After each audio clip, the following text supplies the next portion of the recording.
We talked about the importance of never ever selling the steak, but selling the sizzle. Every copywriter uses this example. If you've not heard it yet, you'll hear it many times. A steak comes out. What makes your mouth water as it's coming to you? You're not thinking, oh, that bad boy is 10 ounces. It's a prime rib cut. No, you're like, wow, I hear that sizzle. I see the butter on there. I can smell it, right? That's what makes me hungry. So that's what you sell. Because again, I told you, people want to know what the end result is. The end result is your taste buds are about to have a party, right? So that's what you give them that vision of what's going to happen to their taste buds. So we've talked about some of these core concepts that really underlie what copywriting is. And believe it or not, it is not that much more complicated than that. Now, behind that is a bit of a formulaic process, okay? So whether you're doing a written sales letter, you're doing a video sales letter, or you're doing a webinar, there are 5 steps that you will go through in your copy. Step 1, introduction. All right? And we're going to talk about each of these a little bit separately. So step 1 is introduction. Step 2 is story.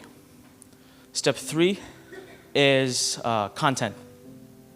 Step 4 is transition. And step 5 is pitch. So let's look at my presentation on stage today. I am not selling you anything, but I want you guys to understand how formulaic it's become part of my life. The introduction was Fred introducing me. He built my credibility up. He edified me. He got you excited to hear from me. Introduction, boom, you're sold. None of you are going to get up and walk out during this presentation, I hope. Number 2, story. I came up, I started with a story. Got you engaged, deliver my main points, made you understand why you need to listen to the rest of the presentation. Number 3, content.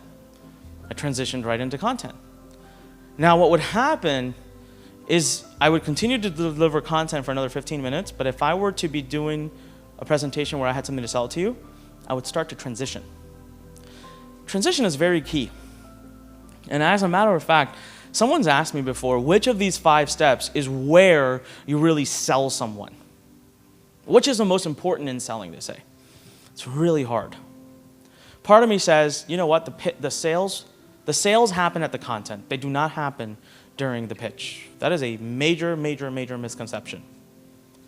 However, then I listen to some people's presentations and I say, the sale happens in the transition. And then I listen to some other people's pitches and I say, the sale happens in the pitch. Here's what's going to happen. If your sale happens during the content, you've got a tribe member. You've got someone who won't refund, who's going to love you to death, who's going to buy more stuff from you. Great customer. If the sale happens during the transition, you've got a good customer, a little bit of doubt, recoverable. Great customer. They can easily be made into a tribe member based on how you deliver your content. If the sale happens in the pitch, you have a fight ahead of yourself. Because you got somebody, it's the example I like to use is they were trying to run away from you and you grab them by the collar and you're just like, come here. And finally they just accept. And they say, fine. That's not a great customer. A customer that comes into your business saying, okay, you overvalued the heck out of this offer, I'm in. Now, having said that, do I say you shouldn't overvalue an offer? I'm not saying that. What I'm saying that is your pitch, we still follow a very particular process in the pitch, but your pitch should reaffirm the decision to purchase that's already been made. It should reaffirm that they cannot possibly not have this. It should reaffirm that the decision they made already in their mind to buy is actually the right decision, so that they don't suffer from buyer's remorse within 5 minutes after having bought. I'm going to give you guys a great example. This gentleman up here told me that Profit Academy was the first product he ever bought. And he really stretched himself to make it happen. Never bought a product before, stretched himself, made it happen. Within 30 seconds, he bought. Within 30 seconds, called his bank. I think I screwed up. I'm having a panic attack. I just got taken. Somebody took my money. Help me. In the meantime, as he's on the phone, an email comes from me Says, here's your login information. Thank you. Welcome to our community. And he says, oh, this guy's real. Okay, sorry, wrong number, bye. Hangs up the phone. So ideally, I messed up my presentation somewhere for him. Somewhere in that process, I messed up.